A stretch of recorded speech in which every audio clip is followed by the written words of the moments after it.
Hello and welcome to Female Founders. I'm Rachel McCord. On today's episode, we have Leah Wald, the CEO of Valkyrie Investments, and Molly Sims, the founder and Chief Creative Officer for Wise Beauty.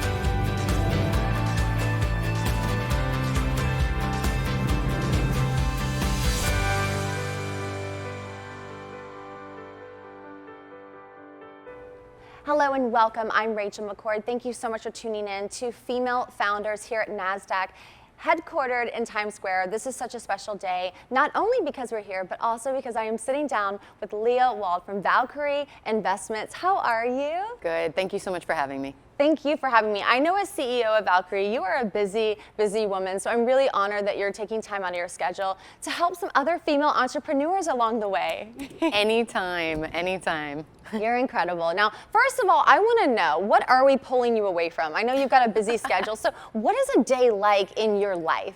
Well, this is no normal day. We rang the bell this morning, so that was very, very exciting. So we rang it for our ETF suite, and the whole team is here along with our partners. So I wouldn't say this is a typical day at all, but you know, an incredibly special one. So today, that moment, you're ringing the bell at NASDAQ and thinking about the little girl who started this journey, the one who was thinking maybe she couldn't make it, maybe she had it in her, that little voice, but there might have been a lot of naysayers along the way. Can you talk a little bit about how you found your way to where you are today?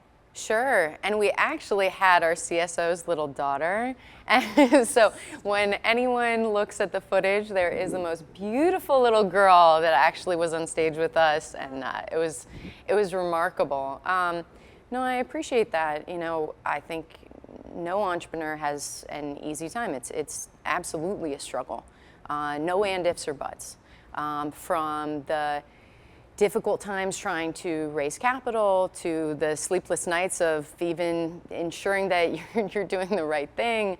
Then when you start to hire employees, it's absolutely a journey. I didn't think that I would be an entrepreneur. Most definitely not. You know, and it's been quite the ride. The first company I co-founded was Veterati, that helped connect unemployed veterans to mentors and service a job placement, so really a mentorship tech platform. And I think that experience and being able to work on such a meaningful social cause really reinvigorated me to know that even though the difficulties of a founder's journey is tough, and at that time, oh man, we were so poor. I was going across town to get, tiny little pork cutlets for dinner, with the very little money that we had before we even raised the seed stage. But those become the good memories, and when you look back on everything. So when I met Stephen McClure again, we decided to found Valkyrie. I knew that there was definitely going to be difficulties ahead, but it's just the most rewarding thing. And for me, Bitcoin is a huge passion, and also I see it as a huge opportunity. So it's also a social cause that I believe in, beyond a financial opportunity of providing these products to the greater public. So just excited to be here, and can laugh at the war stories at this point, and just try to continue to chug. That's so beautiful. And I love that both of these companies that we're talking about today have been focused on really helping, making a difference, doing something so important, especially for our veterans. I mean, it's so important that we are mindful of what it's like for their journey.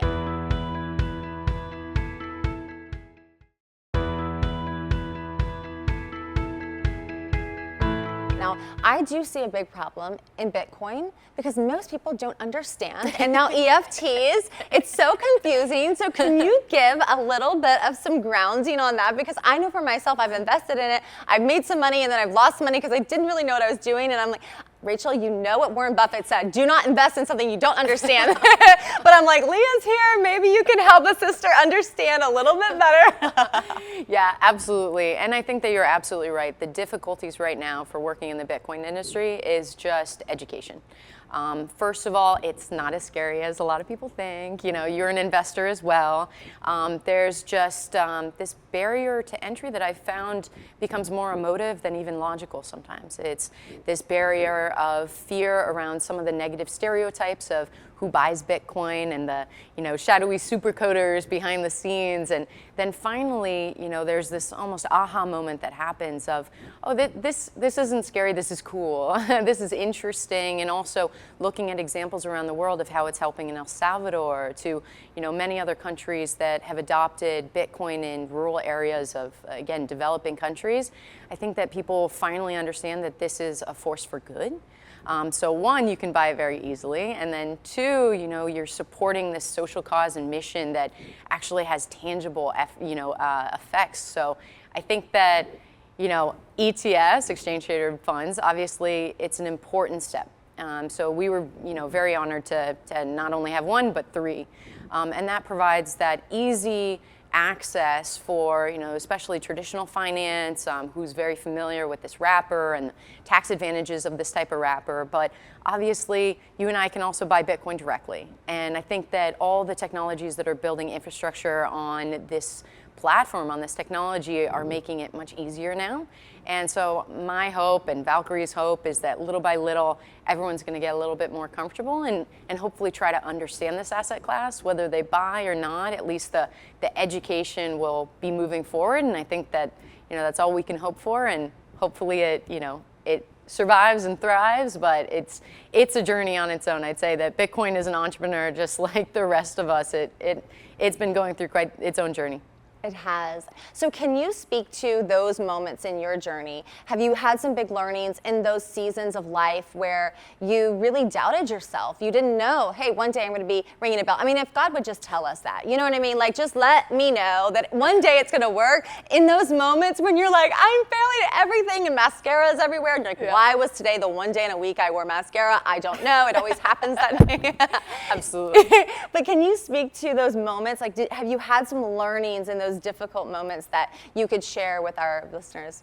Yeah, absolutely. And I love the adage that God laughs when you try to make plans, right? So, you know, exactly to your point. No, there's been a lot. We really co-founded Valkyrie in order to go to market with a product that was similar to GBTC, the Grayscale Bitcoin Trust, but had structural changes and what we think to be enhancements to trade more similarly to NAV. When we came to market with that product, the environment financially was not right for it.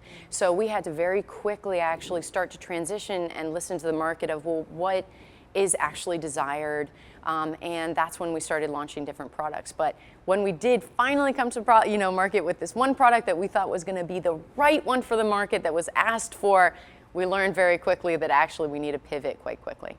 So that was definitely an interesting moment where, you know, again, that's very financially focused and very business model focused, but it was a drastic change in what we thought we were going to be doing. There's definitely a lot more moments that, you know, I think you're speaking to, of just generally, as the market's been changing, who we've been speaking to has been changing. And the market of, you know, retail investors versus institutional investors, the pulse is always different. And we're obviously in a bear market right now for cryptocurrencies, and also traditional finance is having its own difficulties as well. So how do we as a firm not only brave through this market, but, you know, build products that are in alignment with what people want and thrive through this market? And that's been a lot of sleepless nights, you know, trying to figure out what to do there with my partner. But, you know, I think then it even becomes a more difficult journey when you start to incorporate your employees. And for me, I think in terms of their families, you know, and all the new families that you have joined that, you know, you are responsible for as a CEO and as the executive team. And you start learning from them what's needed, what's also not needed, and the difficulties that they're having in their role, and potentially how and why they're not being successful in their role, or how they are being successful. And I think that those are some of the biggest learnings that you can have as well to try to pivot, is just how do you make your employees successful, and if they're not successful in their role, what's going on, and how do we change that? Yeah, where are they stuck and how can you help them grow? Right, what's going on? Yeah. Well, thank you so much, Leah. I really appreciate your time today. Thank you so much for tuning in. I'm Rachel McCord from Female Founders at NASDAQ in Times Square, speaking with Leah Wald from Valkyrie Investments. You're amazing. I'm such a big fan. I'm going to start socially stalking you from now on. Thank you for being here. Thank you so much. Really appreciate it. And we'll be right back with Molly Sims.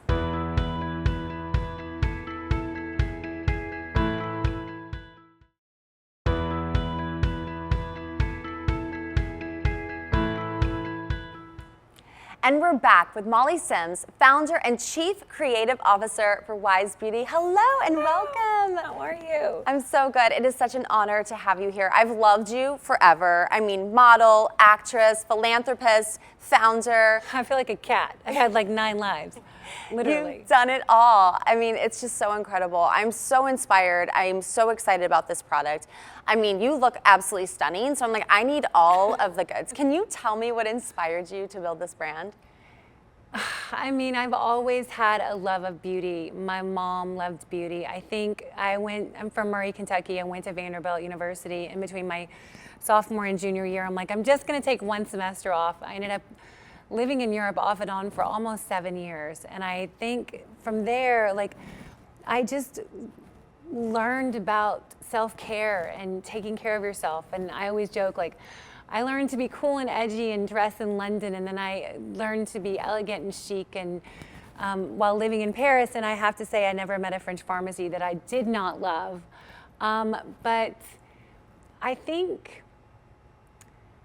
what ultimately drove me to start the brand was that, why does everything that is efficacious not look as pretty, and things that are not as efficacious or problem solution look gorgeous, right? So my thing is expert efficacy, radiant results. Something's got to work. And I felt like in the market, for someone like me, I don't know if you have the pictures, but I got pregnant. I got married in 2011, a little bit late. 2012, I had my first baby, and with that came a ton of hyperpigmentation, melasma, dark spots, and also basically just oh, you shouldn't get in the sun in your 20s kind of came out. And it really put me on a roller coaster of trying to have an even skin tone. It sounds weird, but I was very dark, very splotchy. I had patches here, I had patches here, I had the lip. And I tried all sorts of things. I had another baby in 2015 and 2017. I kind of hit my limit. And then at the beginning of 2019, my husband, whom I love, but he goes, oh, your face is a little dirty. And I was like, that's it, I'm done. And after years of using lasers and peels and a really strong, which is an incredible product for a very short amount of time that makes you hypersensitive, red and dry, hydroquinone, I gave it all up. And I'm like, there has to be something. I can't keep being on this cycle. And so I felt like there was a real white space in the market. And honestly, by luck, I started with one product and then another product. And this was at the beginning of 19. And I'm like, I just feel like, why does everything have to be so strong? And I knew women were really suffering. And so after about 6 months, I'm like, wait, I think I'm onto something.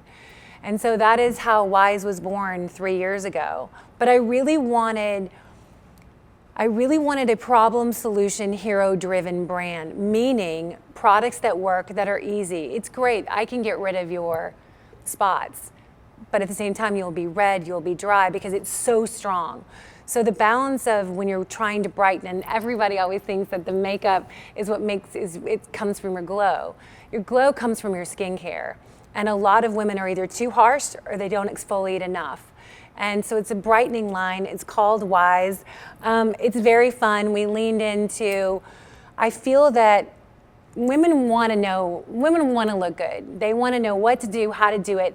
They want to know. And I think there's been, some really incredible products on the market. I think the problem is women just don't know how to use them. So I think there's a little bit of a lack of education, which I think for me, having Lipstick on the Rim, which is a great podcast we've had for the last, we just celebrated our 100th episode a few weeks ago, and having experts and derms and plastic surgeons and doctors and actors and actresses and musicians, and I think I've actually learned so much even while creating this line. It's been a journey.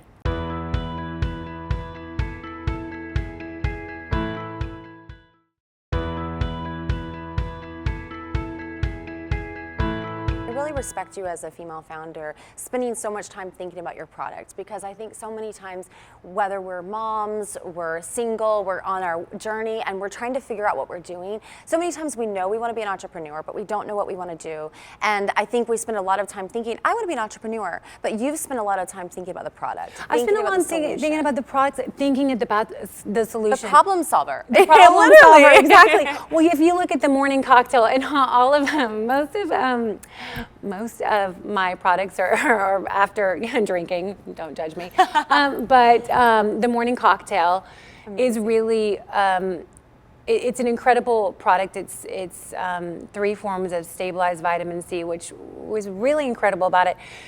The reason why people don't put on their vitamin C, especially women in the morning, because of 3 things. Well, 4 things. Mine you had to, these 4 pillars. Does it work? Mm-hmm. Does it smell? Does it peel after makeup? And what is the texture? A lot of vitamin C's on the market, and they're amazing ones, are either too strong, they're sticky, they peel, and they smell. And number 5, I would say, do I have time? And do I have time? I love that this is like condensed. It's exactly what you need. It's focused, and it's great for a busy entrepreneur. You're on the move and you're trying to do all the things, right? So having it all together is amazing. And brightening and stripping, like I said, is so we have the gel oil cleanser, we have extremely rich. It's rich. It's really good. Listen, this was kind of, I think so many brands have incredible moisturizers, so it was really hard to kind of figure out. But before I had hyperpigmentation, I have cystic acne, and so all my products had to be non-comedogenic, meaning that I don't want to put something on and it clogs my pores, and then I get acne. So the cream is great. I put it on with my tinted moisturizer. I put it on with my foundation. I put it on its own during the day. It's featherweight, it's weightless, it's velvety, it's gorgeous. It all started with these 2 products, your favorite X. People always talk about, oh my God, you have such great hair color. I'm like, I know. Do you know why I have great hair color? Liz Young, you are phenomenal. Tracy Conn, you are amazing.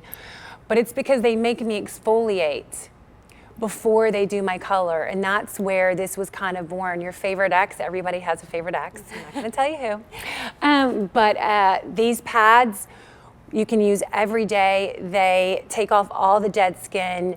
They're incredible, but at the same time, they're hydrating, they're luscious. And this is your key. You have to get all the sunscreen, all the makeup, all the stuff off, but you can't mess up your barrier. And that is where women really kind of create havoc in the balance. We had a bunch of dermatologists, 10 across the country, really help us with our brand. And the one thing that they kept saying is that so many women come in with their barrier being messed up, irritated, dry.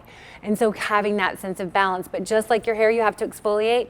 A $3 whatever detoxifying, clarifying shampoo, it's the same thing you have to do with your skin. And these pads are amazing. They're double-sided, they're big, they're luscious. And then this is the problem solver. This is my ode to hydroquinone. This is, you want to hit delete, hit erase. This is like magic. You can put it on a spot after acne. You can use it as a treatment every night all over your face. And this is where uneven skin tone becomes even. And listen, I wish I could say there was a magic pill. Consistency, great products. And also, I wanted to create whys because I want to lean into life, right? Like, I think it's important to say yes. You know, so many women ask me, and they're like, oh, well, how did you do that? Well, why did you start that? Or, oh, you did that in your 20s, and you did that in your 30s, you did that in your 40s. Lean in. Wow. Lean in. I mean, not to quote Sheryl Sandberg, but lean in, say yes. And I think you know, women want to make memories. And so, you know, it's you have to live your life. This is incredible. Talk about balance. You are doing it all. Congratulations on this incredible I mean, brand. I drink a lot. I have 3 kids. So. Well, you've got to have your last call. Yeah, You've got to exactly. do your, right when you think it's the last call, you've got to I have the know. morning Exactly. Exactly. I always say, I'm like, we're solving a problem. We're solving our skin 1 glass of wine and 1 problem solver at a time. Absolutely. You look good, you feel good, you do good. It's funny, that was my mom's saying. If you look good, you feel good, and if you feel good, you look good. I love your advice to lean in. Lean and in, to live say wisely. yes. You know, live wisely, yes. it's called wise for a reason. To be wise. What is your wise? To be wise. And I think of all the things that I've learned, and I really love women to look good. I do. I think that's why, you know, I started the podcast and, you know, really connecting. I have a really big kind of pet peeve when I'll ask someone like I look up to, or like, I'm like, oh, what did you use? And then they'll be like, oh, I just drank a lot of water and I just slept a lot. I'm like, you did not. That's not true. Right? So I want to be the opposite, and I really feel that women want to look good, and more importantly, they want to feel good. Wow. And that's wise. Thank you so much, Molly. You're so Thank you for welcome. being here. I know, I'm so excited, and it's so pretty. It's so pretty. I know. Thank you so much for tuning in. That is our episode. You've been watching Female Founders. I'm Rachel McCord. We will see you next time. Okay, we'll do one more episode.